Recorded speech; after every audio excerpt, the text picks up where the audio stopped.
Again, greetings. Happy Tuesday. Welcome to the Steve Deace Show here, live and on demand on BlazeTV, radio, and podcast. Steve Deace here with Todd Erzin and Aaron McIntyre coming up on the show today. Later on, we're going to talk about the real Clarence Thomas, the People's Justice. He just celebrated, I believe, his 75th birthday a few days ago. And this is a big factor coming up in the next election. There are numerous factors why I believe for the first time you might hear me say, as much as I freaking hate to say it, this is the most important election of our lifetimes. I might have to say that next time. Because there's a pretty good chance the next president is going to replace arguably the best Supreme Court justice of the last 75 years, not named William Rehnquist or Antonin Scalia, as well as one of probably the top 10 Supreme Court justices of the last 75 years, Samuel Alito. So we'll get into that coming up a little bit later on. Fake news or not, Robert F. Kennedy Jr. held a town hall recently where he went into greater detail on his positions on numerous issues. We will get into that for fake news or not. My daughter Anastasia will be here as well. Pop Culture Tuesday had a chance to watch a screener of Sound of Freedom over the weekend, the new Jim Caviezel movie coming out on human trafficking on July the 4th. I'll have a review, but I'll just start with saying best movie I've seen so far this year. And I'm not even going to attempt to rank my own. It would just be, I just don't roll that way. It would be beyond biased. All right, best movie I have seen so far this year. We'll get more into that and as spoiler-free as possible coming up in Pop Culture Tuesday. Also, want to let you know that time is running out to save potentially thousands of dollars on your 2023 taxes with our friends over at Collective. The fiscal year ends on June 30th. You can save an average of $10,000 on your 2023 taxes with our friends at Collective, but you have to do it right now. If you're a consultant, software developer, coach, photographer, content creator, graphic designer, or any number of other specialities, you need to use collective.com. Nothing like doing great work and getting recognized and paid for it, but you probably hate the crushing busy work, all the paperwork, all the details of big government, from business formation, accounting, bookkeeping, and taxes. This is where our friends at Collective can help you, especially if you're making north of $60,000 a year. All right, they can handle all those things, including payroll. So again, act before June 30, the end of the fiscal year. Save potentially thousands of dollars in 2023 taxes. Go to collective.com. That's collective.com. Make sure to tell them Steve Deace sent you at collective.com. And with that, let us begin, as we always do, with Aaron's rundown of what happened while we were away. What happened while we were away, brought to you by The Audio. CNN obtained the audio of Donald Trump talking about classified documents from back in 2021. It's the supposed evidence at the center of his federal indictment in Florida under the Espionage Act. CNN identifies the other voices you hear as staffers of Donald Trump. Bad, sick people. That was your coup, you know. Against you. Well, it started right at the beginning. Like when Millie's talking about, you were going to try to do a coup. No, they were trying to do that before you even were sworn in. That's right. Trying to overthrow your election. Well, with Millie, let me see that. I'll show you an example. He said that I wanted to attack Iran. Isn't it amazing? I have a big pile of papers. This thing just came up. Look. This was him. They presented me this. This is off the record, but they presented me this. This was him. This was the Defense Department and him. Wow. We looked at some. This was him. This wasn't done by me. This was him. All sorts of stuff. It's pages long. Look. Wait a minute. Let's see here. Yeah. I just found, isn't that amazing? This totally wins my case, you know. Mm-hmm. Except it is like highly confidential, secret. This is secret information. But look at this. You attack, and Hillary would print that out all the time, you know. She'd send it to Anthony Weiner, the pervert. By the way, isn't that incredible? Yeah. I was just saying, because we were talking about it, and he said he wanted to attack Iran and what. These are the papers. This was done by the military, given to me. I think we can probably, right? I don't know. We'll have to see. Yeah, we'll have to try to Declassify. figure out it. See, as president, I could have declassified it. Now I can't, but this is classified. Now we have a problem. Isn't that interesting? Yeah. It's so cool. I mean, it's so. Here and I have. And you probably almost didn't believe me, but now you believe me. No, I believe It's you. incredible, right? No, Hey, bring some Cokes in, please. Moving on, Ron DeSantis was at the southern border yesterday where he outlined his plans for dealing with the border invasion. First, we are going to declare this issue of the border to be a national emergency on day one. That will give us authorities to be able to marshal all available resources to be able to meet this moment and reestablish the sovereignty of our country. We are going to end catch and release. We are going to build a border wall. Walls work. DeSantis also said the terms of engagement with cartels and other hostiles needs to change. If somebody were breaking into your house to do something bad, you would respond with force. Yet why don't we do that at the southern border? So if the cartels are cutting through the border wall, trying to run product into this country, they're going to end up stone cold dead as a result of that bad decision. And if you do that one time, you are not going to see them mess with our wall ever again. Biden HHS Secretary Xavier Becerra once again reiterated his belief that you can go ahead and die already if your state doesn't allow meatball surgery and chemical castration for minors in the name of gender. Well, we have issued some guidelines that say that a provider who receives Medicare funding, Medicaid funding, must be prepared to offer gender-affirming care. We unfortunately ran into a couple of circuit courts that said differently, and so we're now in the process of having to work under those rulings. But we're not going to stop everywhere where we have an opportunity at the federal level. And again, I go back to yesterday's conversation where we don't control health care. We don't control how gender-affirming care is provided or if it is provided. But where we have laws that require you to fulfill your obligations, if you want that Medicaid dollar to come to your state, we're going to make sure you check the box. Staying in the HHS, Dick Levine had this important announcement yesterday. Hello, my name is Admiral Rachel Levine, and I have the honor of being the Assistant Secretary for Health at the United States Department of Health and Human Services. Happy Pride. Happy Pride Month, and actually, let's declare it a summer of pride. Happy Summer of Pride. In completely unrelated news, here's Todd Urzin's Dace Group prediction from June 9th. But the Pride Month, the month of June, will be all summer long. It's not going anywhere. And finally, we're having second thoughts about Rod DeSanctimonious. What Governor Ron DeSantis is doing in Florida is unimaginable. And his latest policy is a modern-day book burn. Now, the most cherished books of our time can no longer be read by Florida children. Why? Because Ron DeSantis has censored them. Can you believe it? Classics like P is for Penis, Whore and Peace, and Moby's have been pulled from the shelves of Florida public schools. Does your second grader want to read Charlotte's Webcam? Well, thanks to Ron DeSantis, that book has been banned. Did you ever imagine a day would come when children couldn't read titles like Atlas Pegged or Catcher in the Rye? Even Pitcher in the Rye was taken from the library. Welcome to Ron DeSantis' Florida. A place once known for being the most erotically shaped state is now left with 0 erotic graphic novels for its kindergartners. And now, in a shameless act of partisan politics, DeSantis is even going after President Biden's beloved pop-up book, Shower Time. So we must act. Please, vote Democrat. But in the meantime, call the governor's office and say, "You're doing me raw," is another book we demand back on the shelves. With your help, we'll put indispensable titles like The Grapes of Ass, To Kill a Bird, and hundreds of others back onto our kids' reading lists. Our children are the future, and we Florida Democrats will never stop fighting for what turns us on. Paid for by the Global Reading Opportunities Outreach Movement. That brilliant piece of satire is from the online publication The Glorious American. You can find them at thegloriousamerican.com. And that's what happened while we were away. Charlotte's Webcam. Oh my. Biden's pop-up shower book. Yikes.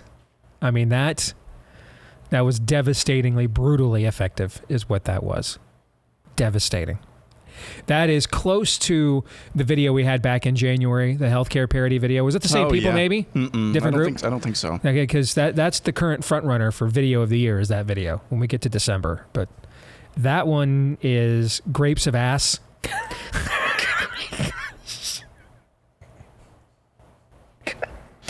Charlie and the Sausage Factory. You see who the author was? John Brokeback. Brutal. Because it's true. It is. It's brutal because it's all true. True. It wouldn't be funny if it wasn't true. It would be offensive. It's funny because it's true.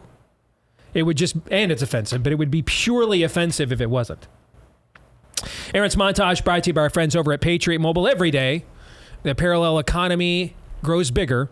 One place where it is fully established, the parallel economy we need, is with the product that we all need to use in this day and age, our mobile phones. Make the switch now, just like I did a couple of years ago, to our friends at Patriot Mobile. They're America's only American wireless service provider, offering dependable coverage now on all 3 major networks, and you can make the switch to any of those networks anytime you want. Move to a part of your state, community, country where one network is stronger than the other and you want to make the switch. They will help you make that switch for free anytime with their 100% US-based customer service team that makes switching easy. Makes joining easy. Keep your phone, keep your number too. Just go to patriotmobile.com/Steve and you get a free activation with the offer code Steve when you do at patriotmobile.com/Steve or call 878-PATRIOT, 878-PATRIOT. If you're a veteran or first responder, let them know when you go to make the switch. They've got an extra special thank you for you. Again, patriotmobile.com/Steve, 878-PATRIOT is the number. All right, I think I finally got that out of my eye. Coming up in the overtime today, we are going to discuss Ron DeSantis' trip to the border. He is going through a series of unveiling policies moving forward that he would pursue as president. He began with immigration, and we will talk about that, particularly the authorization of the use of deadly force, which I believe, gentlemen, at least must imply that that is not currently authorized against what is obviously an invasion. Correct? Almost certainly. Yeah. I mean, if you have to authorize it, then wouldn't that kind of imply it's not currently authorized? What kind of a country does not authorize deadly force in response to an invasion? One that is not very serious.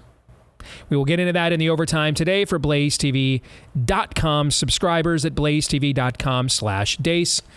BlazeTV.com/Deace is where you'll watch that later today. We'll record it right after the show. That is also where you can go to become a Blaze TV subscriber right now at BlazeTV.com/Deace. Okay. The Trump audio. We played it in its entirety from CNN yesterday. CNN claims it, quote unquote, obtained this audio. And I think the manner by which this audio was obtained is a major story. And near as I can tell, if you listen to the audio, I listened to it a couple of times last night. If you listen to the audio, a couple of things stand out. It appears that Trump is mic'd up, or whatever mic is recording him, he is speaking closely and directly into it. That sounds like native audio to me. Aaron, you're the engineer here, but I mean that's pretty crisp, man. It's like if you had your microphone kind of off to the side like this. It's close, but not like right in front of his face. Everybody else seems even further off of Correct. Mike. All right. Here's why I think that matters. Because I think this question matters greatly. There's one of 3 scenarios. One of 4 scenarios for this audio. Number 1, it's completely false. It's rigged. It's as fake as Russian collusion. And it is from CNN after all.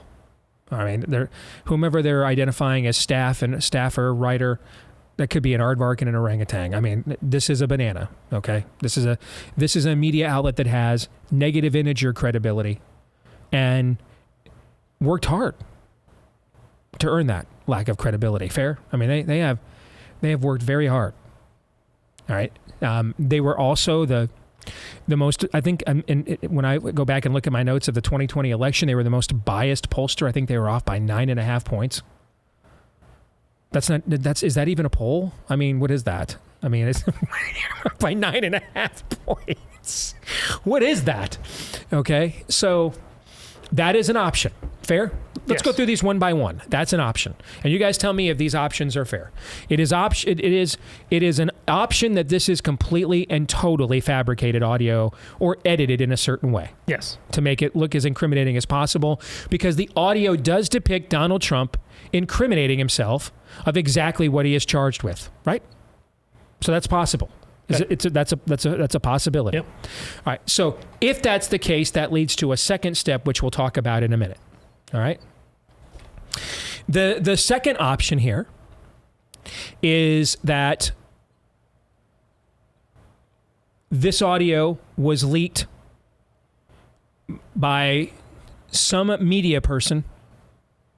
We know that Trump has in the past, particularly if your name is Maggie Haberman, spent a good deal of time communicating with the very fake news media that he publicly loathes in private to win them over. He brought, and this is biblical, man. This is King Hezekiah bringing the Babylonians in to see like all of his trophies and treasures of all of his conquests. And then the prophet comes to him and says, those victories aren't yours, but the Lord. That's kind of the sad way Hezekiah's reign ends. He ends up, with his own arrogance, subjecting the people of Israel to a judgment that will come. And when he's confronted with this, he doesn't even repent. He's like, will this happen when I'm alive? And the prophet is like, no. And he's like, not my problem. So Trump does have a prodigious ego. We know he's extremely sensitive to earning the approval of certain members of the fake corporate enemy of the people media. That's all documented and well known, right? Maybe one of those people was brought in. We don't hear them speaking. They essentially reversed Project Veritas to Trump.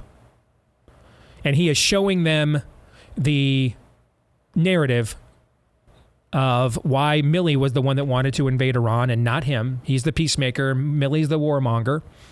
And Trump's sympathetic or sycophantic, depending on which term you want to use. I mean, one person's simpatico is another person's sycophant. Largely determines on what you think of the person being simpaticoed or sycophanted to, right? Okay. You hear his simpaticos or sycophants they're the laugh track, They're given confirmation to Trump's narrative that he's trying to paint for whomever is silent in this audio that reverse Project Veritas him. That's a possibility, I think. Do you think that's a legitimate possibility? And that's the origin of the audio? Yes. Okay. Think that's legit possibility? Sure. Yep. Okay. All right. The third option is that there's a rat.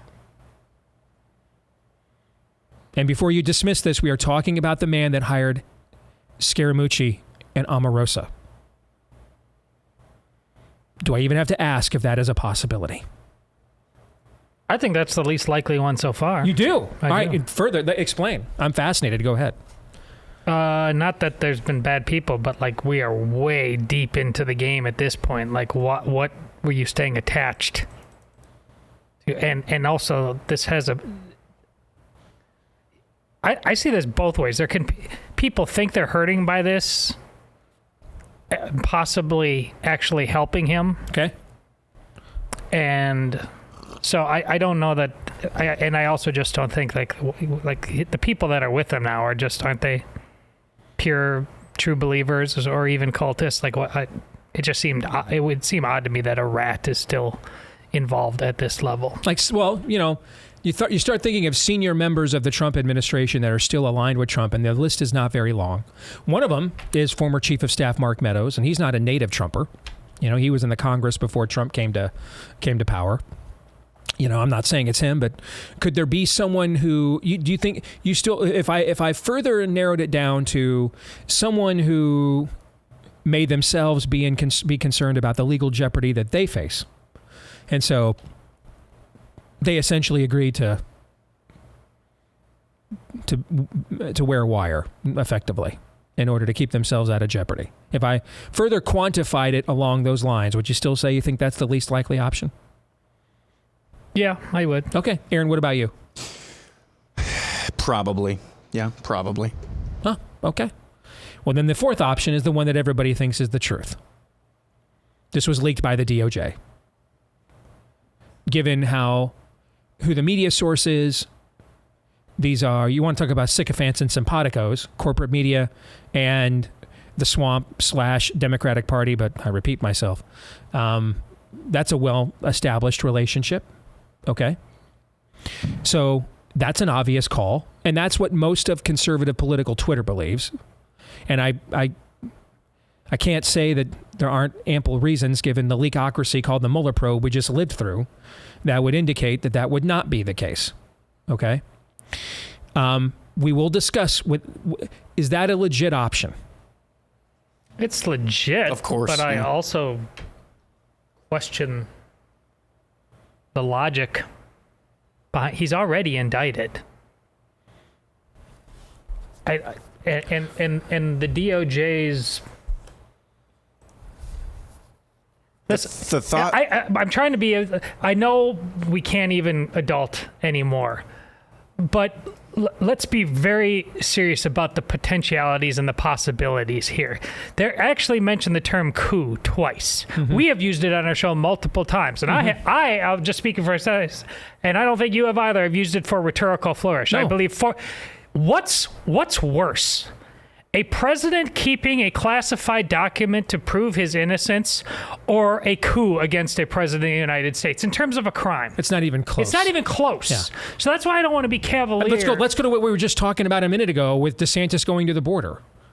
Why would we entrust that the people that won't authorize the appropriate use of force against an invasion and instead actually incentivize and encourage it to continue, suddenly now have a deep, abiding concern about the most intimate and specific details of national security?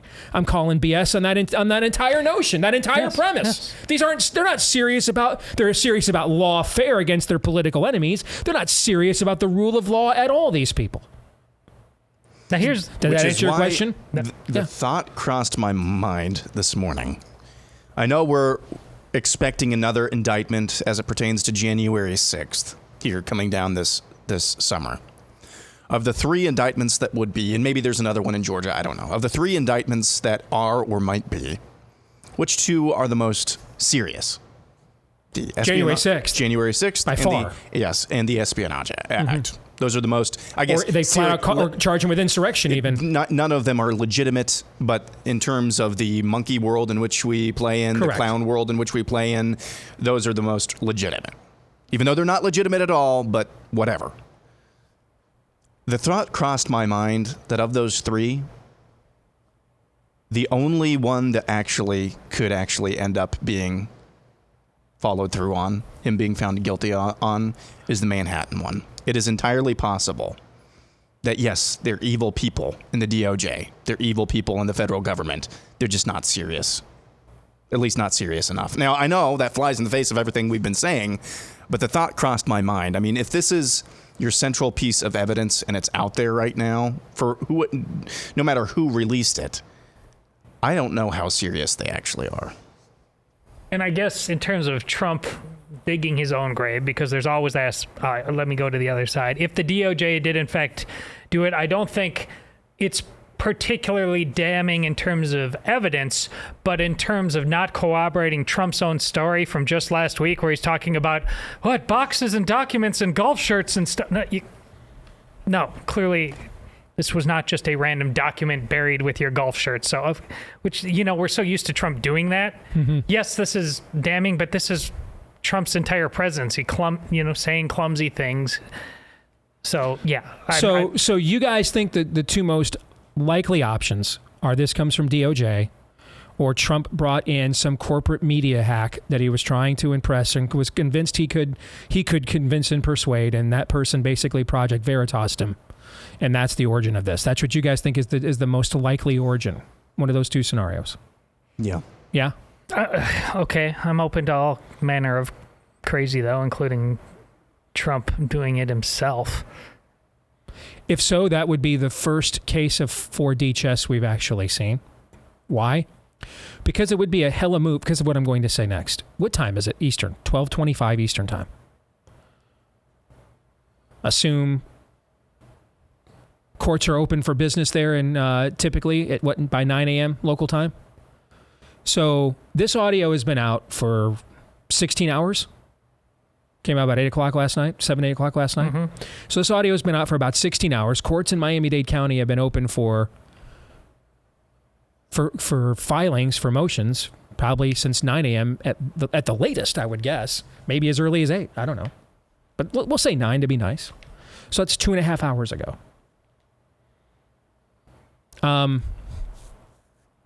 Where's the motion for mistrial?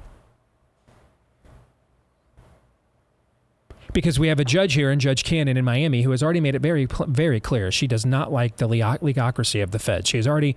That's why they try to get rid of her. They try to actually file a motion for a change of venue, to put a different judge on the case. The Feds did. She rejected them both because she's already let it be known in pretrial motions that she's not a fan of their legocracy. That dog ain't hunting in her jurisdiction. She doesn't like that.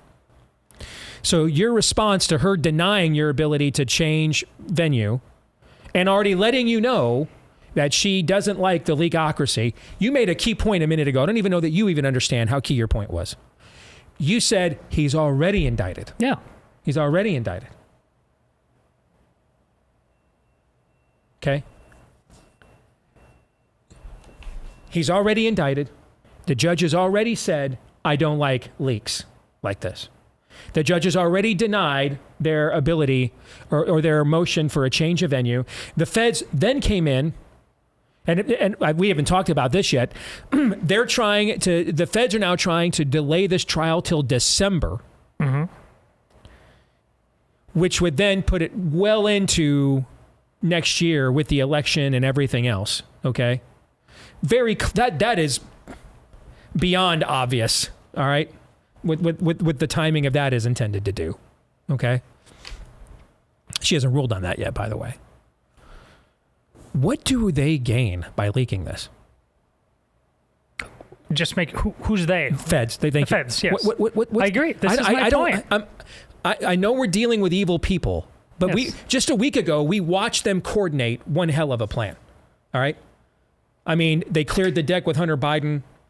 I mean, we were just sitting here. We did this show 1 week ago today, Yeah. I think it was, or last Wednesday maybe, just marveling demonically, at just how swiftly they can move when they want to move. And so they have an indictment. They have a warning shot across their bow from the judge. What is to be gained by leaking this? What's to be gained politically? Who that does not like who that is on the fence about Donald Trump? After everything we've seen and heard from him and everybody that's against him since 2015, would listen to this CNN audio and say to themselves, I mean, guys, he's got a minus 40 approval rating with independents. I mean, he's almost to the point that he can only go up at this point. I mean, what's the political damage here? To me, if they leaked it, all they did was walk right into a potential mistrial, a dismissal with prejudice. You can't ever bring this back again. You get this is now again, we're dealing with evil people. They ran a scam called Russian collusion for several years. But why do we know it's fake? It had to be stopped. That's the one thing Bill Barr did, is he stepped in and he stopped that. That's the only thing that he did. Okay? So were they going to stop themselves? This would be them stopping themselves. Mm-hmm. They were just... So my question is, why aren't Trump's attorneys, haven't they already filed a motion to dismiss this at the time we're talking? This tape's been out for 16 hours. Courts have been open for 2 to 3 hours. Where's the motion to dismiss, declare mistrial, dismiss with prejudice? Maybe it's coming later today, man, but I mean, I would have done that first thing in the morning. Remember, there's incompetent, dumb people on all sides of this thing, so. I think I'll just leave it there. I am watching very carefully to see what motions do or do not get filed in response to this story, because that'll tell you, I think, a lot about its true origins or intent.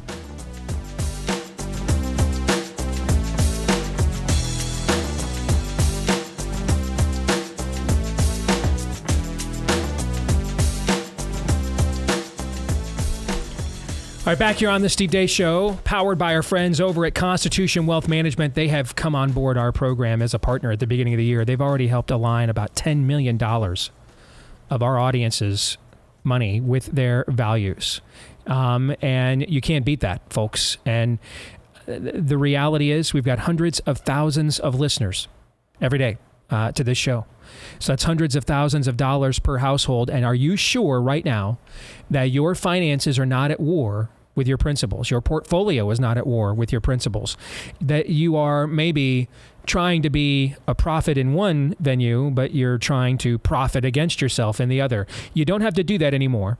You can use your money and use it as a weapon in the cultural and spiritual war that we're in America right now. Go to constitutionwealth.com/Steve. Book an appointment today to find out how and get your retirement investments aligned with your values. constitutionwealth.com/Steve. Help us build the parallel economy together today. That's constitutionwealth.com/Steve. The name of the book, The People's Justice, Clarence Thomas and the constitutional stories that define him. It also could very well be the only book that you'll find this year that will have endorsements from William Barr, the former AG, and Laura Ingraham. Two of those varying wings on the right that are not often on the same page these days, but there is something unique about Clarence Thomas as a titanic figure that aligns both of those factions when it comes to his story. Amul Thapar is the author, and we want to welcome him to the Blaze today, brother. Thank you very much for the book, and congratulations on it. Thank you, Steve. It's a real treat and honor to be here. And I would point out Ed Meese also blurbed the book, the Attorney General under Ronald Reagan, that maybe should be credited in many parts with being one of the original originalists. In other words, he championed originalism before it was cool. So we shouldn't forget about General Meese. One of my first geek out moments as a kid of the 80s, I grew up in the Reagan 80s as an Alex P. Keaton wannabe, is the first time I got invited to the first rule of CNP is you're not supposed to talk about CNP. I don't care about stuff like that, though. It's kind of the Skull and Bones Society for the Right, Council for National Policy. The first time I went there, I sat down and to hear a speaker. I think it was actually Ted Cruz, and someone came and sat down next to me, and I didn't want to be nosy. I didn't start paying attention until they pulled out notes and a pen and started writing down notes, and I'm like, who still does that? And I looked next to me. It was Ed Meese, actually. So there you go. All right, so let's get into the story of Clarence Thomas, one of the greatest living Americans of this era, just celebrated his 75th birthday. I would put him in an elite company of Supreme Court justices with Scalia and Rehnquist in, say, the last 50 to 75 years. And then maybe we would have a debate about where he ranks among those three, perhaps. So I'm guessing everything I just detailed is why you chose to write this book in the first place. Yeah, I mean, I chose to write it for multiple reasons. The main reason is the critics claim that he favors corporations over consumers, the strong over the weak, and the rich over the poor.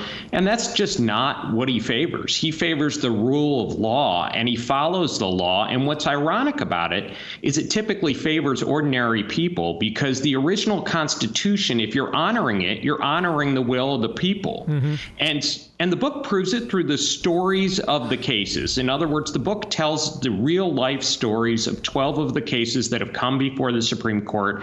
And it shows Justice Thomas championing parents' rights, for example, when video game associations wanted to get violent video games in young children's hands, and Clarence Thomas wrote an opinion about parents' rights. It shows about Clarence Thomas championing a parent's right to choose their education through vouchers when the Cleveland public schools were failing.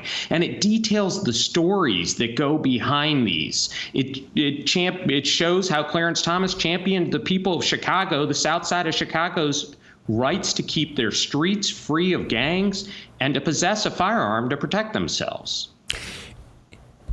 What did you learn about him that maybe you did not as you were assembling this book? I learned three things. One is that he is an ultimate originalist. And what I mean by that is he follows the meaning wherever it goes, no matter what. Justice Scalia used to say, if you always like the result of the cases you're deciding, you're not being a judge, you're being a politician. And so I think Justice Thomas epitomizes that in that he's always willing to follow the law, because you know why? He believes in the American people, and he understands that the Constitution created a limit limited federal government and retained everything else to the people in the states. He understands that as well as anyone, and that reflects a trust in the American people, that if it's not in there and it's necessary, the American people will always do the right thing. The other thing I learned about him is, and this book, The People's Justice, details it, hence the name, he always cares about the real people in front of him. Today, you will often hear when people criticize Supreme Court decisions, they talk about the legal principle. They forget about the real people in front of them. And what this book does is it gives your viewers ammunition to debate their friends, to give their friends the book and say, read this and let's talk about it. Tell me where you disagree with Justice Thomas, because what I am suggesting is even the critics will have a hard time when they read what really happened in the cases criticizing Justice Thomas.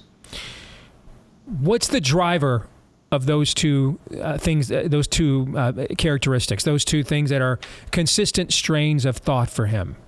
What's at the base of his worldview to chase after originalism? What's that? Where's that come from? It's a love for America. I mean, think of it. This is a guy who grew up, when he was a kid, his mom had $10, and the book talks about this, made $10 a week. She had to give up her two boys to their grandfather, and his grandfather raised him with an iron fist. But he understood a few things. He understood education means emancipation, to quote Frederick Douglass, which then Justice Thomas does in the voucher case. So he saved his money, even though he was not well off, to put a young Clarence Thomas in Catholic schools where nuns were strict and would make sure he got an education. Justice Thomas's grandfather, whenever Justice Thomas or his brother complained and said they couldn't do something, he would say, "Old man Kant is dead. You know how I know? I helped bury him." And the third thing Justice Thomas' grandfather taught him that was critically important is to have a right to think for yourself. As Justice Thomas said, "I will not be consigned my views by the opinions of others, but I will decide things for myself." He's done it throughout his career. The People's Justice proves it. The book proves it page after page, that Justice Thomas is an American hero. He's an American hero because he follows the original meaning of the Constitution and trusts the American people. At the end of the day, it's all about trust, and he's appreciative. He rose from literally sleeping on a dirt floor growing up to the highest court in the land. How can you not appreciate what the American people have done for you? Only the second Black Supreme Court justice at the time of his nomination in 1991. Those of us that are Gen X and older remember the controversy surrounding his nomination and what they put him through during that process. And yet, we have seen him, despite all that controversy and all the attempts to assassinate his character in public over the last 30 plus years, he has remained pretty constant, pretty stalwart. Hasn't been moved at all, hasn't quote unquote evolved. You don't see him, if I could be blunt, this is my own opinion, it's almost as if, Gorsuch aside, it's almost as if Trump's other two Supreme Court justices, Kavanaugh and ACB, almost calculated they were going to use all of their political clout on overturning Roe and have been really disappointing overall on a host of other issues. He just seems to not give a rip about any of that. I mean, he just years go by, cases go by, administrations go by, and he just seems to be as constant as the North Star there, or am I overrating him? You're not overrating him. Of course, I think all the justices are great. They're all my bosses, so I just want to clarify that. But Justice Thomas, let me talk about two things, if I may. One is his deep faith, and the other is his love for people, as I think I've documented.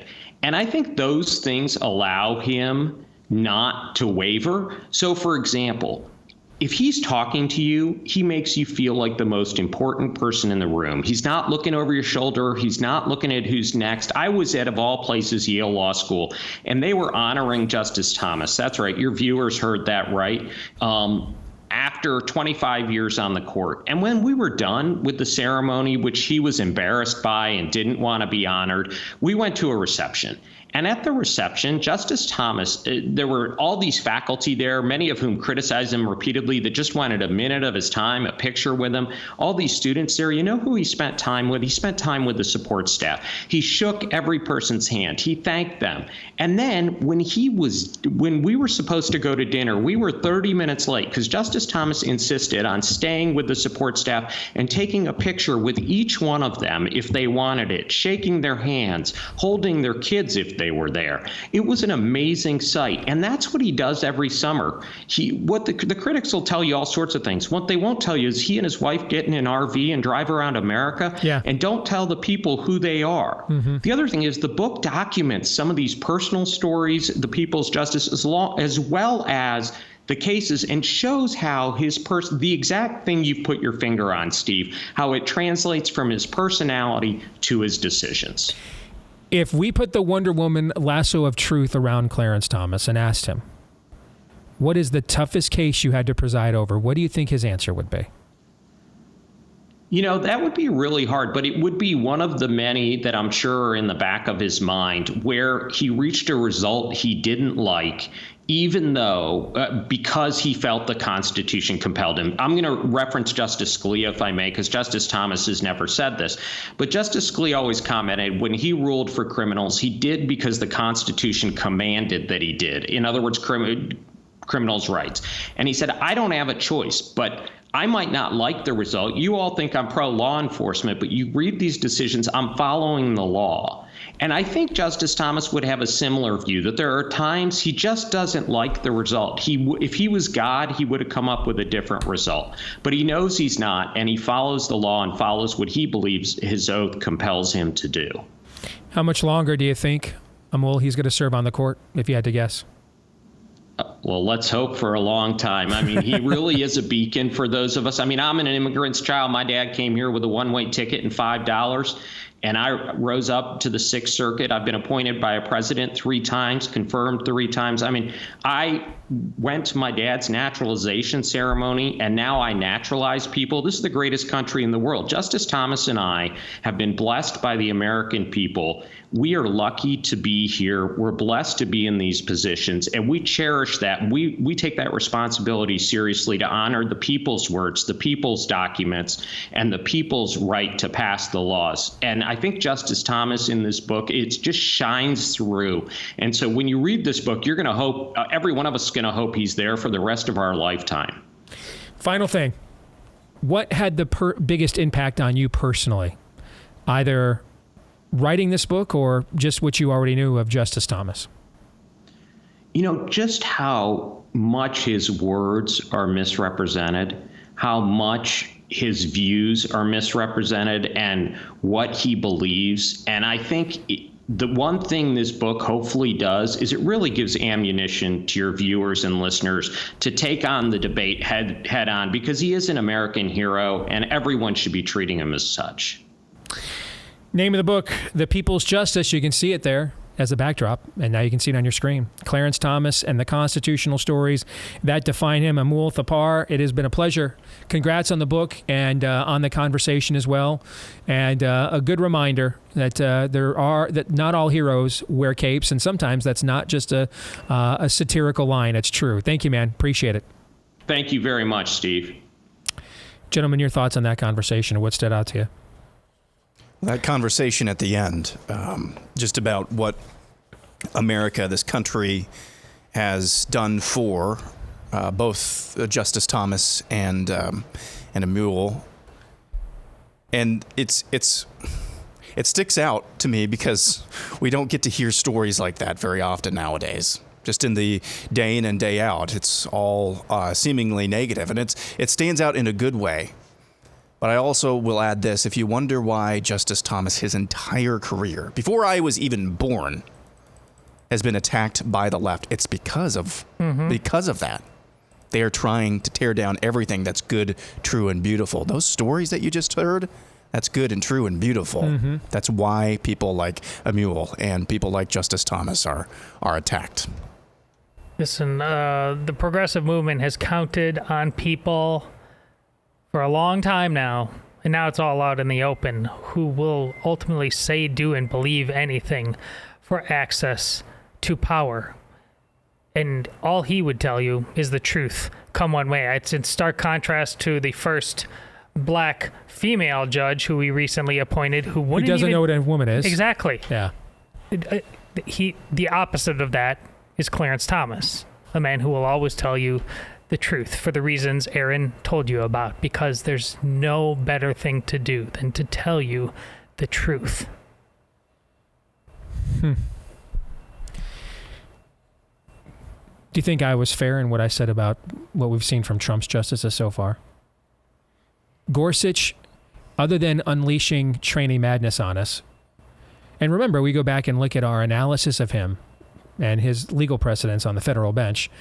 Three things stuck out to us. One is he was very good on religious liberty. Two, it was clear he was also at least somewhat libertarian, if not outright favorable to certain fundamental aspects of the rainbow jihad. But third, he had like no record at all on abortion. Like, I mean, it's amazing to find a federal judge with like no record on it. He had like nothing, and that's kind of played itself out. His first year on the bench was he granted trannies training madness most favored nation status. That aside, he has by far been the strongest justice. I didn't that have Trump that appointed. on the bingo card. No. The other two have been disappointments. The one that we all wanted instead of Gorsuch, Amy Coney Barrett, I think has been the biggest disappointment of all. I mean, to me, the fact we got Kavanaugh to vote against Roe, I didn't expect anything out of him, given what we had seen from him judicially. So to me, if that's all he gives us, I'm going to call it a win for me, because that's already more than what my expectation was for him on the bench. But Amy, to me, was the one that with the high expectations. Scalia's clerk, she's been a colossal disappointment other than Roe, I think. Well, to me, how the justice treats his people is an answer to what you just said. He's not an elite. He's in no way wants to be elite. And while we have nice stories about Amy Coney Barrett and her family, I don't have any malicious stories about how the other two treat their people. I think Clarence Thomas, in every way, shape, or form, goes out of his way to make sure I'm we the people. And I don't think the other three really are at their core as jurists, and that's why you get what you get. All right, we'll come back. Anastasia will join us. We'll play Fake News or Not as well. Bobby Kennedy did a town hall recently and went into at least some detail on a host of issues aside from just medical freedom and vaccines. We'll get into that as well. Plus, Pop Culture Tuesday on The Sound of Freedom. I've had a chance to see it. Coming up.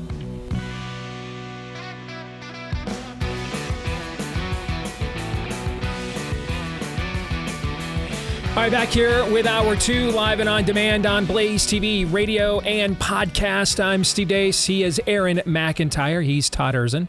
No, he's not wearing a nefarious movie shirt.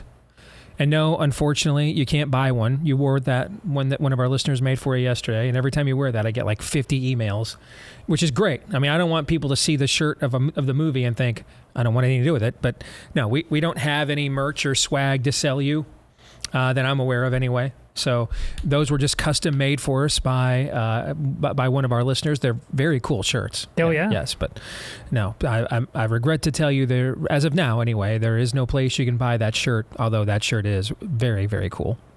You can let us know what you think about what we think by emailing the show, steve@stevedeace.com, DEACE. Like us on Facebook, me, we, and Gab. You can follow me at Steve Deace Show on Twitter, Instagram, TikTok, and also look for me over on Truth Social, at Real Steve Deace there on Truth Social, at Real Steve Deace. If you listen to the podcast, if you haven't done this yet, please leave us a 5-star review.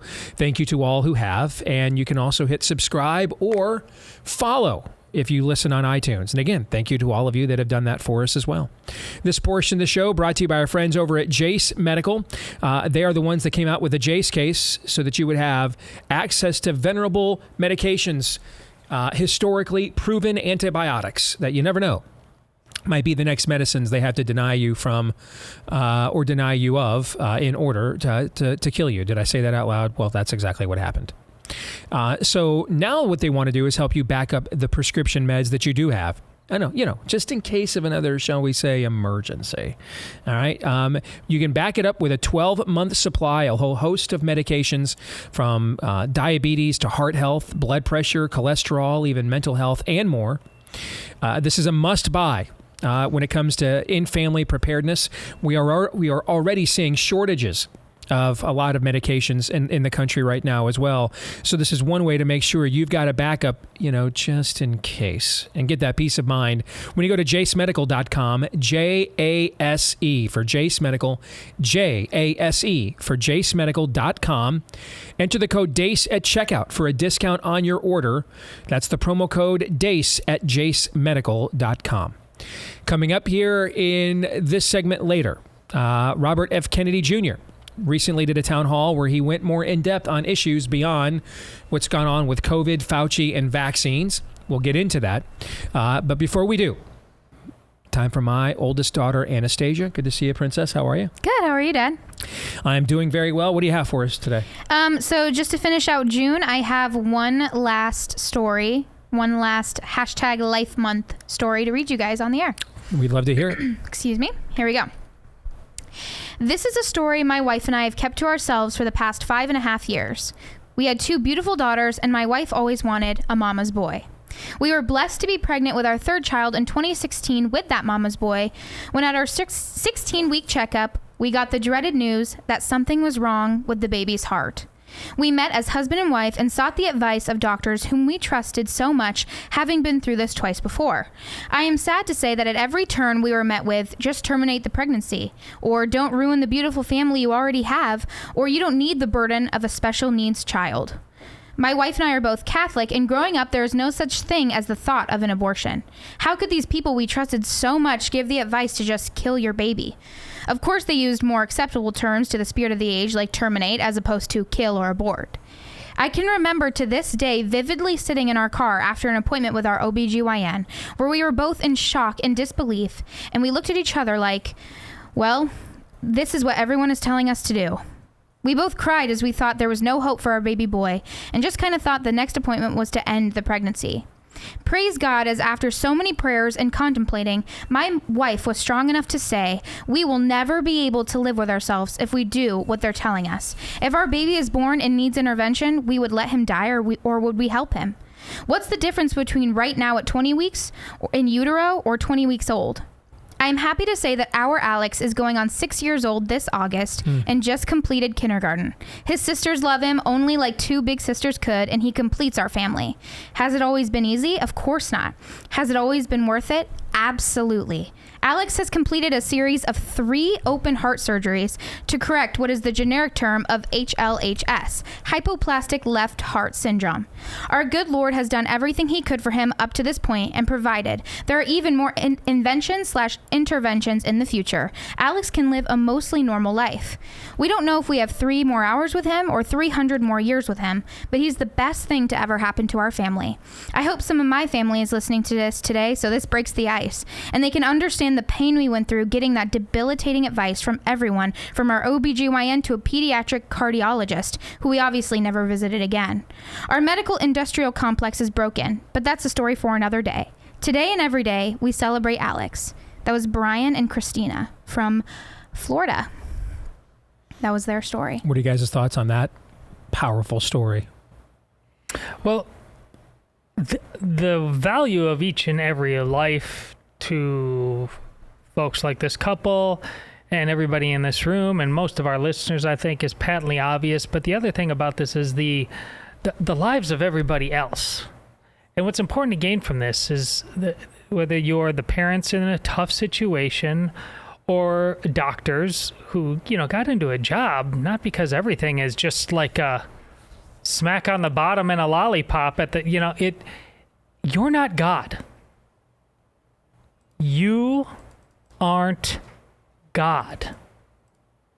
And once you accept that, your craft has an opportunity to be truly fulfilled in the highs and the lows. But if you will not accept that, you become this, no matter how many years and how much money you've spent on an education, you become this shallow pool that simply refuses to see around any of the hard corners of life. This is just disgusting. If your first thought is, when things get hard, I'm out. Might as well die. That's not life. That's not life. And you are such a first world casualty. This is my point about comfort. You're better off living in some random country in another century of life than being who you are in all your privilege. Because you simply can't and won't be bothered by anything. The little hangnail. Kill it. It's disgusting. It's not worth having a first world if you're the outcome of a first world. Aaron. I don't know how I'm supposed to follow that up. Good luck. But every life is precious. What is the Greek word for every? What is the Greek word or root word of every? I think it's translated if you want. Every. Oh, if you want it. Every life is precious. And I cringe when I hear even Christians say this and or people who are otherwise pro-life. You know, maybe young married couples. Oh, we had a pregnancy scare. What? A scare? What is that? No, it's not a scare, because every life is precious, even the ones described here. Todd making a really meta statement about what life is and how it's viewed by many in the West. It's tragic. It is tragic because when we view life as a burden, or lives as a burden, or things that are explicit blessings of God, from God, as a burden, we're missing out on that blessing. It's tragic in that sense. It's tragic in the sense that we're devaluing life, but it's also tragic in the sense that we're denying ourselves blessing. And I think stories like what Anna just read really underscore that at the end of the day, nobody is a burden. Nobody.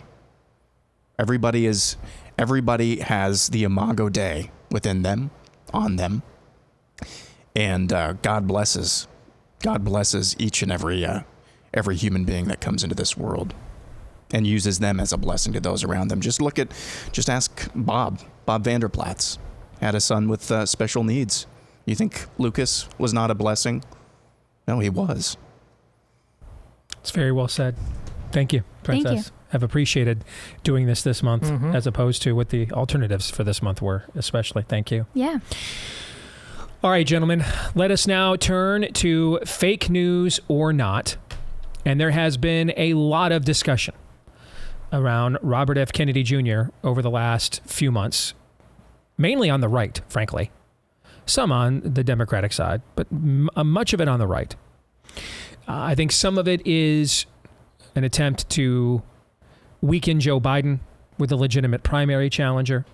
I think some of it is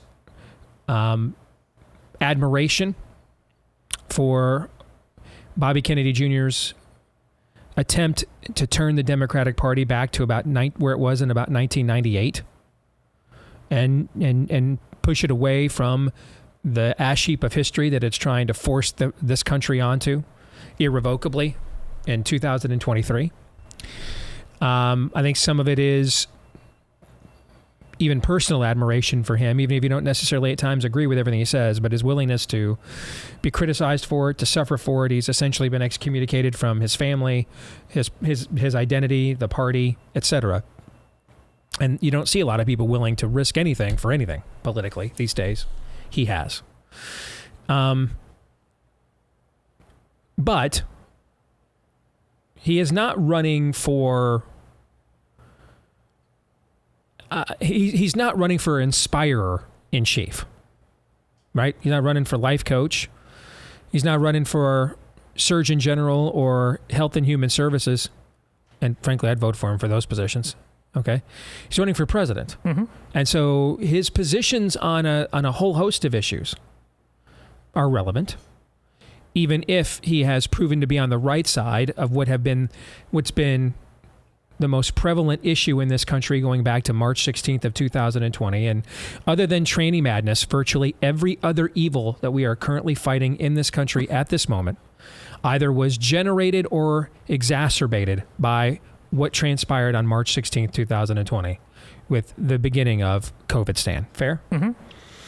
And so in some respects, I've kind of wondered if he's the anti-Trump candidate, in that there is the Trump presidency before March 16th, which you could get daily frustrated with what went on between him and the media and the antics, but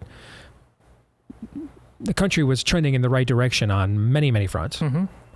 And then there's the Trump presidency of what happened after March 16th. I just saw a minute ago that Ron DeSantis, as we speak, is doing a town hall in New Hampshire, and he described Trump turning the country over to Anthony Fauci as a, quote, catastrophic mistake, end quote. I don't see how anybody could deny that is the case. I mean, first of all, we wrote a #1 best-selling book detailing what that looked like. The Trump presidency never recovered from that decision. It set the stage for them to steal the election, I believe, via ballot harvesting and all the other antics that we saw.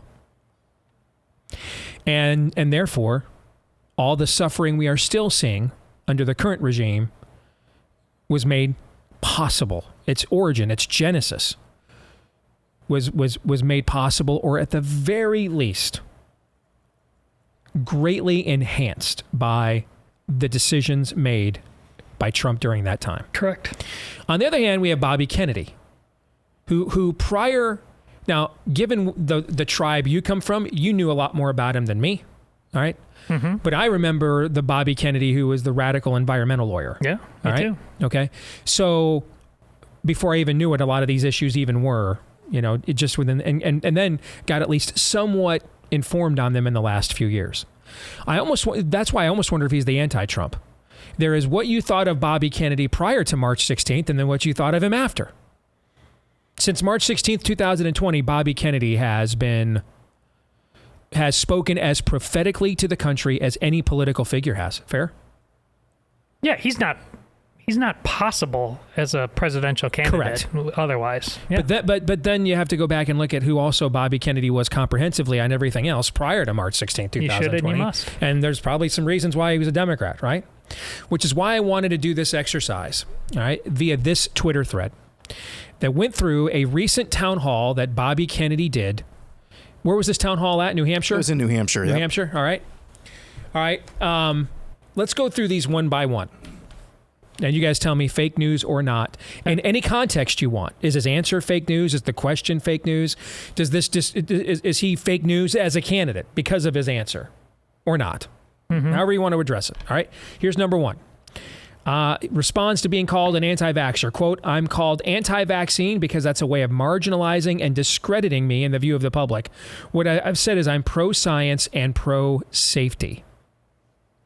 Yeah, that's not fake news. Listen, he has utterly reasonable questions, as do all anti-vaxxers like myself, that very smart people either refuse to answer, who answer very badly. As I've told you before, Steve, and you've intuited this instinctively, although you have a different opinion. I've been in a room with a doctor who told me, he said, I don't think I'd want my kids sitting next to your kids. And I said, yeah, but doctor, your kids are vaccinated. Right. See, this is where he's just like, you must give me better than that. And you agree, Steve, and you always have. Yeah, this is not fake news. I mean, he's understands what Robert F. Kennedy Jr. is doing and has demonstrated is he understands, tale as old as time, science better than most of the scientists at Big Pharma and in big government. And by the way, this Twitter thread, courtesy of Chief Nerd, the Chief Nerd on Twitter. Really good Twitter. Good follow on Twitter. Yeah. Thank you for pointing that out. That was my mistake for not giving him credit from the beginning. Thank you, Aaron. Yeah, he's a good follow on Twitter for sure. All right, next one. Next. Robert F. Kennedy on why he's the best candidate to reform captured government agencies. Quote, I know how to reorganize these agencies to end the revolving doors, to end these financial entanglements with the industries they're supposed to regulate. Unquote. That's fake news. Only because that's just too clean and simple. And maybe he can't say the truth, but like, the truth is, I'm a Kennedy. I know where and how the bodies are buried.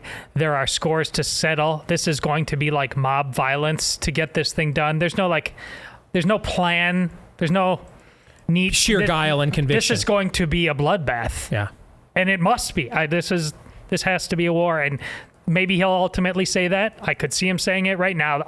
This is just too nice for the situation at hand. Aaron? Yeah, this is not, or this is fake news. It doesn't need reorganization. It needs smashing. Yeah. It doesn't need a revolving door or ending the revolving door. It needs a door into a jail cell. And it's not just financial entanglements. It's complete, deep-seated corruption that just needs to be excised entirely. I believe, didn't Bobby talk about he was invited to breakfast with Ron DeSantis during lockdowns or during COVID at some point?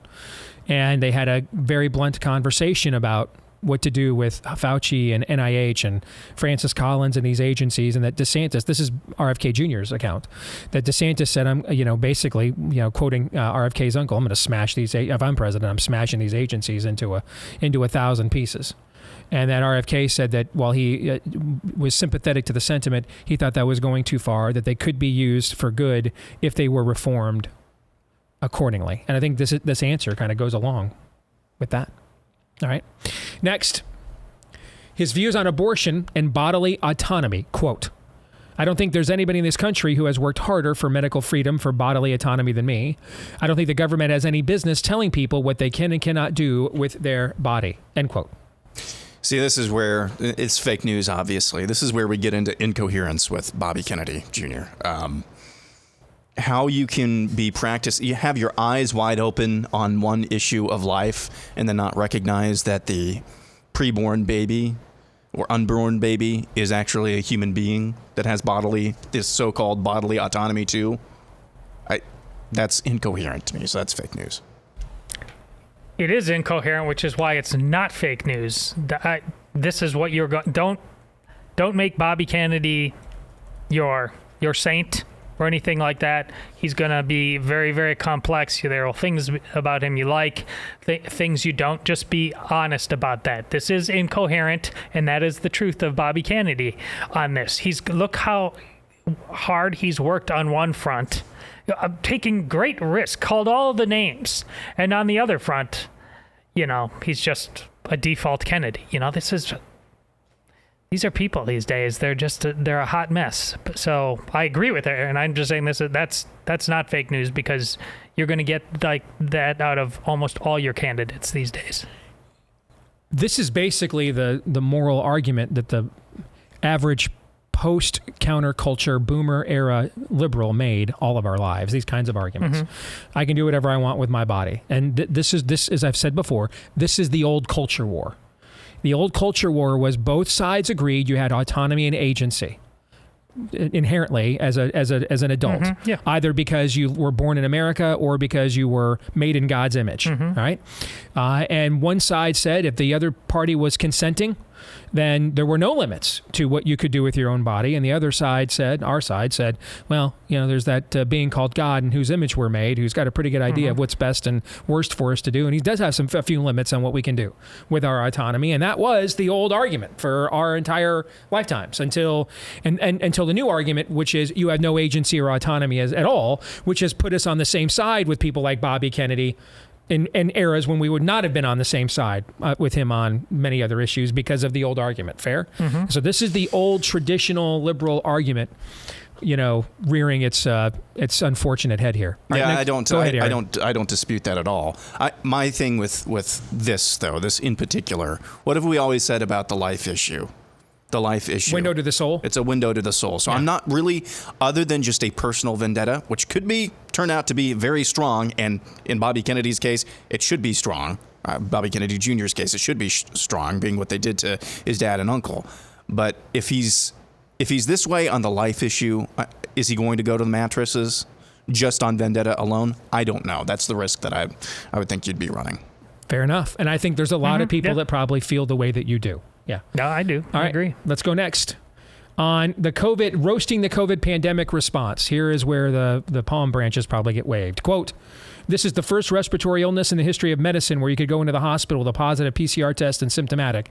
And the hospital will say, there is nothing we can do for you. You go home until your lips turn blue and you can't breathe, and then come back here and we're going to give you 2 things that will kill you, intubation and remdesivir." End quote. Nailed it. That's kind of the Steve Deace Show for a year and a half. Yes. Yeah.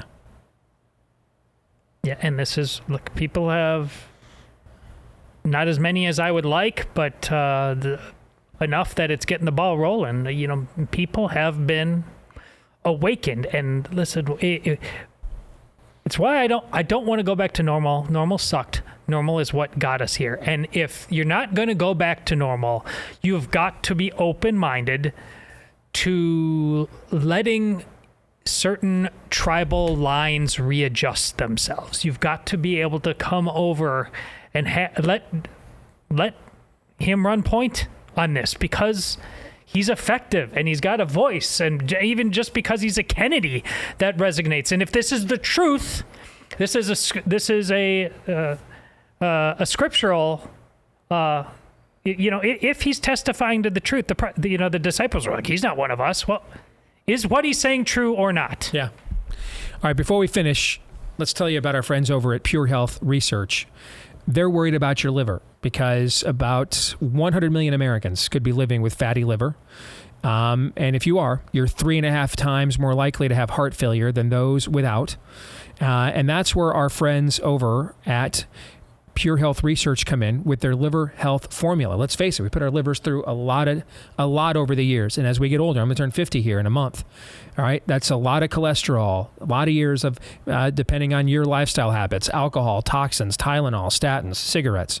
All right. And that may be the reason for a sluggish and fatty liver. Can help you gain weight, lose energy. That's why you want the all-natural supplement that contains 12 clinically proven botanicals to help recharge and protect your liver, manufactured right here in the USA and approved by American doctors. It is the Liver Health Formula from Pure Health Research. The Liver Health Formula, get a free bottle of nano-powered omega-3 to keep your heart healthy when you sign up at getliverhelp.com/Steve. That's the bonus free gift. Getliverhelp.com/Steve. Again, getliverhelp.com/Steve. How many more, Aaron, do we have? Let's see. Let me go back here. I've got to get, I think we've got about 4 or 5. All right, we'll try to get through the rest of these. We got through the most important ones, but let's get through as many of these as we can. All right, next. Sorry, I got to advance through here real quick. You're good. So we're kind of resetting. All right, now let's talk immigration. Quote, "This is a humanitarian crisis that we're creating through government negligence, and we need to end it for everybody's sake." End quote. That is not fake news. To the extent that there's any Catholic left in Bobby Kennedy, do you know, where is he on that personal front? Maybe you sat when I was him with him in January, he did talk about faith in God and conviction in God that kind of drove him, that has sustained him to stay on the road he's on, despite all of the various personal excommunications he has felt for what he is doing. Well, holding him spiritually accountable, obviously he gets abortion wrong, but this is actually an authentic Catholic opinion. It is not compassionate to simply say, hey, everybody in, and we don't know what the heck happens to you or how it happens to you afterwards. No, this is humane, what he's talking about. Yep, not fake news. Also skipped one, sorry. Oh, all right.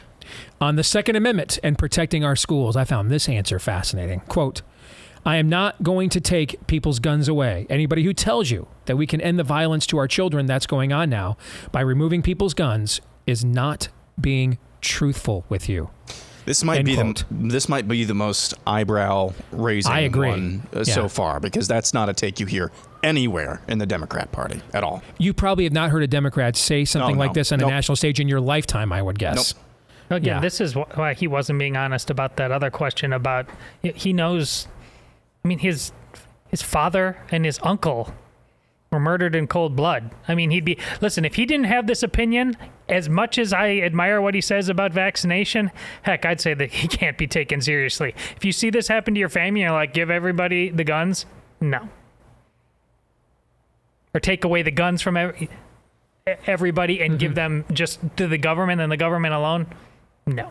There's no way he could possibly believe that.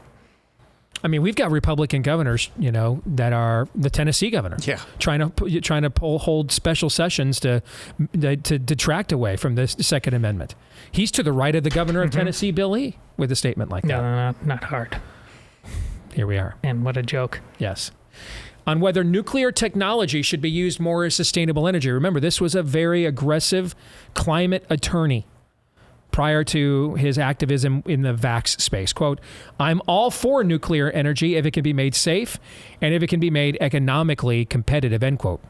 There's a lot of Western European countries actually going to nuclear energy. This actually, I understand that he is a kind of he was a very aggressive, I guess if you want to call it, a very liberal environmental type of guy. Yeah, I think I said climate lawyer. I meant environmental lawyer. Forgive me. Thank you. But this kind of tells me that he's not necessarily going along with the green cult, because they don't like nuclear because that's clean and abundant and relatively cheap energy, and that flies in the face of the Green New Deal agenda. So I mean, he has flat out said he flat out said like a month ago, I am a staunch environmentalist, but much of the climate movement you see today is not about the environment. It is being done for other political agendas.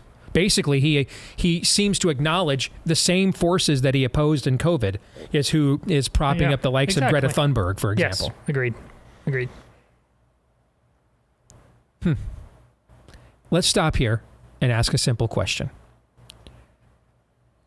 If he had not take the abortion issue off the table, tell me here which you would not support as a presidential candidate. Now, that's a hell of a thing to take off the table. I'm not, I've done more on the life issue than any topic in my career.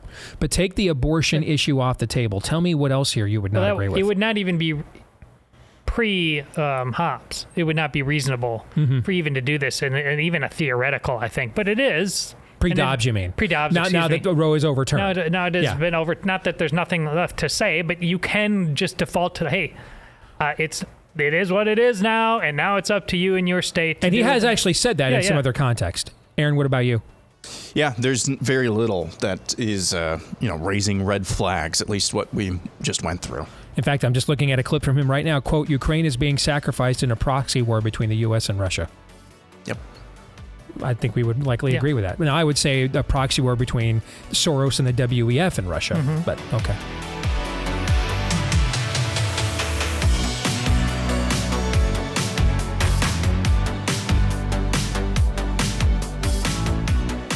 By the way, I just checked. U.S. Courthouse in Miami opened exactly 5 hours ago. 8:30 a.m. Eastern. So 7:30 our time. Well, it's 12:36, so 5 hours and 6 minutes ago. I don't know, man. I'm representing somebody that's guilty of an obvious Fed leak.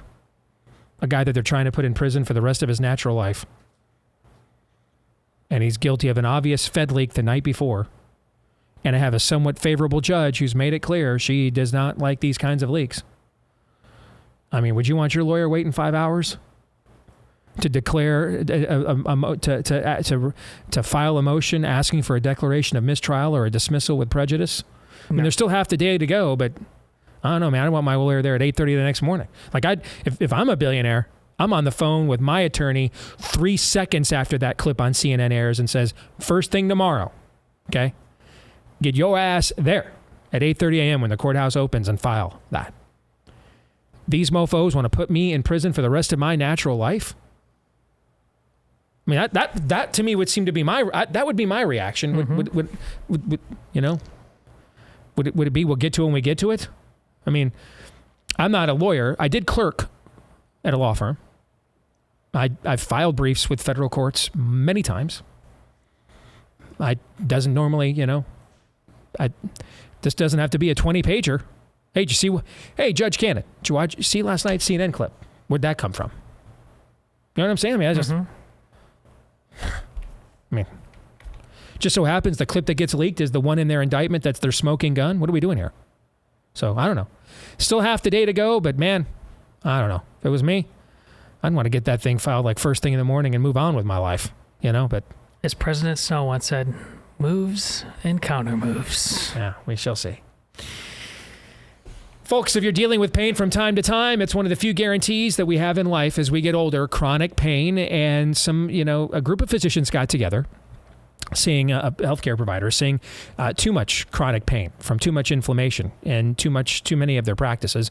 And they came up with this drug-free formula called Relief Factor, meant to give you the all-natural remedy for that inflammation causing your pain. And they're so confident that this will work. They offer it to you to get started with the 3-week quick start for just $20. Because about 70% of the time, people who try it end up sticking around long term because the results they see in 3 weeks or less blow them away. So put them to the test for just $20. You've been fighting that pain, struggling with it for too long, and you're wondering, can I ever get rid of it? Maybe today is the day that we get you on the path back to being pain-free. Go to relieffactor.com. That's relieffactor.com, or call 800-4RELIEF. That's 800-4RELIEF, the number 4, 800-4RELIEF, or go to relieffactor.com. All right, before we move on to Pop Culture Tuesday, I'm going to put you guys on the record. When we come here tomorrow to do the show live, and the show starts at 11 a.m. Central Local Time tomorrow, will the Trump attorneys have filed a motion for a mistrial? No. Or a dismissal with prejudice by that period of time? No. Vote Trump. You say no. No. Chris, I'm sorry, Aaron. You confused me when you said vote Trump. Just completely threw me off. Sorry about that. Who is Chris? I have no idea who Chris is. I don't know. And maybe he's somebody I'm fantasizing about. Aaron. My answer is vote Trump. No. I don't know. You guys tell me. You guys. Someone told me on Twitter over the weekend, you don't understand him. And I'm like, I don't have to. I don't have to understand him. I don't understand any politician. You don't understand him like I do. I mean, they're supposed to understand me. I mean, what the hell kind of populist movement says you don't understand the fearless leader? I'm the leader, man. Country's we the people, not you, your pet candidate. Understand me. I'm the boss, not you, not him. You're supposed to be the boss too, but I don't understand. I mean, I'm a billionaire. I think that, it appears the feds have leaked something against me that just so happens to be their most incriminating piece of evidence against me, an indictment where they're seeking to put me in prison for the rest of my natural life. I don't know, man. I'm probably telling my, $3,000 an hour attorneys to make sure their asses are down there at the Miami-Dade U.S. courthouse at 8:30 a.m. the next morning, filing this thing first thing. First thing Judge Cannon sees on her desk is a motion to declare a mistrial or dismiss the case with prejudice. Maybe both. First thing. So they can't ever bring it back again. First thing on her desk. That'd be me. But you're right, I don't understand. So let's get to Pop Culture Tuesday, where we look at the intersection between pop culture and conservatism. Coming up on July 4th, a new movie coming out called Sound of Freedom. Here's a preview. How many pedophiles you got? 288. How many kids you found?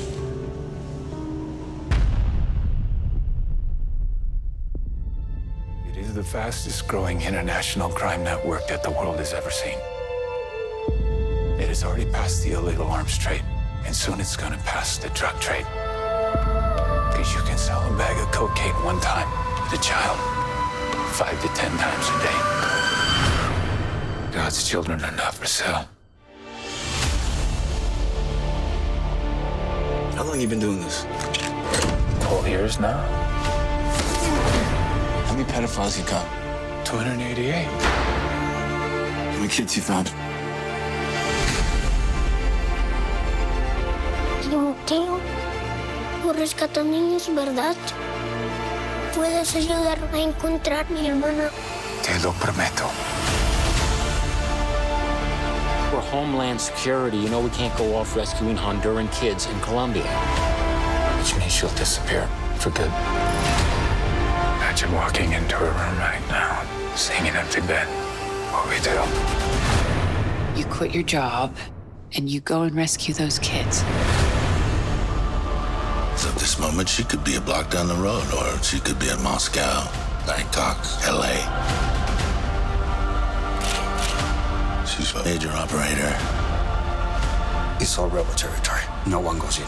Not the army, not the police, not us. What if this was your daughter? There's no Marine unit coming. You're on your own. This job tears you to pieces. And this is my one chance to put those pieces back together. When God tells you what to do, you cannot hesitate.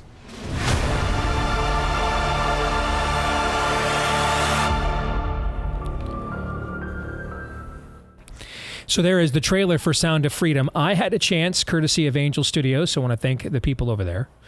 I got a chance to watch a screener of this movie over the weekend. And I have to tell you, I was absolutely blown away by how good it was. I'm just not wired that way. There's no way I can give an unbiased opinion. So I will remove my own film from consideration and say that this is absolutely the best movie I have seen so far this year. It is at times infuriating. It is at times inspiring. It reminded me in terms of, like when people see Nefarious, they can see some of the movies that helped inspire us. Silence of the Lambs and the interaction between Hannibal and Clarice. Primal Fear. There's several films that we went through with kind of a lot of the great thrillers of the 90s. We tried to capture that energy in our film. A movie that came out in the year 2000, Traffic, starring Michael Douglas, looking at the true ins and outs and the behind the scenes of the drug trafficking trade. This movie reminds me a lot of that in terms of the kind of filmmaking it is, its tone, its approach. Except now we're talking about trafficking humans, not narcotics. Jim Caviezel is fantastic. Just as you watch Sean Patrick Flannery in Nefarious, you at times go back and forth between Edward and the demon. When is he possessed? When is he not? He is at times the gritty alpha male cop, and then when he goes undercover to try to create a sympathetic identity with these pedophiles and make really, in a way, and I can't see how you could possibly do this and just not need a Silkwood shower after. And you see in the movie he does, but to build a rapport with them, to sympathize with them, so that they think you're one of them, and he pulls that off masterfully in the movie. There is one scene in particular in the movie with him and a character actor named Bill Camp. You may not know the name, but you would know the face. He was in the trailer. He's the guy in the trailer that says, when God tells you to do something, you do it, okay? You've seen him. There's several character actors in this movie whose names you wouldn't know, but you have seen them in lots of movies and shows. The only other actor you probably would know, other than Jim, is Mira Sorvino, plays his wife for like 5 minutes in the movie. That's it, total. She's in like 3 scenes for a total of 5 minutes. But there's a scene between Jim Caviezel and Bill Camp where they sit down at I think it's a bar in Mexico, and it's just the two of them together. So forgive me as a guy who executive produced a movie largely portraying two guys together at a table. My favorite scene is two guys sitting together at a table. In this movie too, they each sit down and they talk about their motivations for getting into this. Why did they essentially both decide to become Nicolas Cage's character in 8mm? And find out when you dance with the devil don't change, he changes you. To go into the absolute rot gut sewer of all rot gut sewers. The child human trafficking industry. The child porn industry. What possessed each of them to do it? I'm not going to say anything more other than that is the best acted scene in a film I have seen this year. That scene was just like, wow. The back and forth between the two of them and their own personal stories and testimonies as to what led them here, particularly from Bill Camp's perspective. So I would highly recommend this film. It is a message film. It's also a damned good film. It is very well done, very well produced. It is not a polemic. It is not schlock. it's a damn good movie. I mean, I would say similar to Nefarious, our movie has a message too, but it's also standalone without that message. It's a really good movie. This is a really good movie. But I will tell you, it's also not a movie, though, that is going to give you a lot of warm fuzzies. It is a movie that is going to make you afterwards want to say, after a fair trial, of course. You know what I'm saying, brother. You guys have any questions, any thoughts on the trailer and what you just heard from me? I know you guys have not had a chance to see it yet. I would say that the cult of consciousness that caused an entire world to lock down, to mask up, to jab multiple times, to perpetually lie about it, that cult of consciousness that is clearly so pervasive now, what is the reverse of that? The reverse of that is for an entire world to be like the men you just described. The fact that we can so easily be seduced by something like COVID is because we do not prioritize. An entire world that believes in the good, the true, and the beautiful would collectively come together in a collective consciousness and rout this out ruthlessly. But here we have some of the bright minds of Western civilization are too busy telling you that Drag Queen Story Hour is a blessing of liberty. And by the way, that's not a separate story. That's the same damn story. They're grooming kids. Mm-hmm. Our schools are full of them right now. Think we're going to go... I mean, it's wide open. You think we're going to go into the jungle and help save others when we're just giving them over to the volcano here? I mean, it's appalling. This movie is absolutely screaming at you to wake up. Steve's movie says this. Nefarious taunts him. Oh, yeah, this is the best the world has ever been, or free has ever been. You know how many slaves you have in this world, and all of them are sex slaves. It's funny you should say that, because in many respects, I kept thinking watching this movie is the cousin to our film. Yeah. It is a spiritual sequel. I mean, this movie, Aaron, is an itemization of all the themes that Nefarious discusses and discloses in our movie. The very existence of this movie is an indictment of us, kind of as a shorter way of saying what Todd was saying.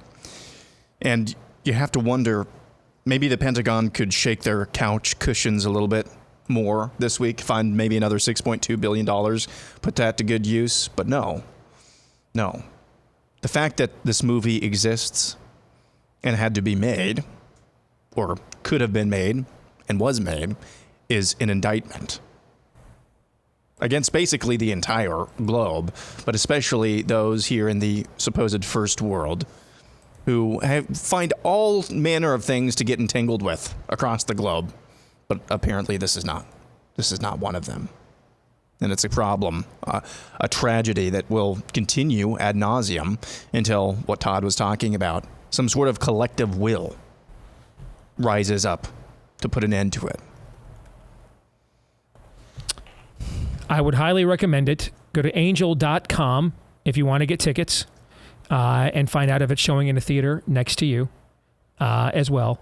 Again, it's called Sound of Freedom. You will not regret it. But it is not the feel-good hit of the summer. Okay? Similar to the movie we made. We didn't make the feel-good hit of the summer either. We made a movie that is brutally honest about the spirit of the age. And this movie, without being graphic and crude, is also uncomfortably honest. Brutally honest about the spirit of the age. Who's behind making the movie? I don't know. In fact, you know what? I'll just look it up right now. Who did? I know. Well, Angel Studios is who's distributing it. Sound of Freedom, IMDb. Who made the movie? The movie has actually been looking for a distributor for several years, from what I understand. They had made this movie, I think, 3, 4, 5 years ago. Alejandro Monteverde is the director of the movie. And I'm looking at what else is in his credits. He made a couple. He made a pro-life short film that I know called Crescendo. I believe that's about Is about Beethoven, I think it is. Okay.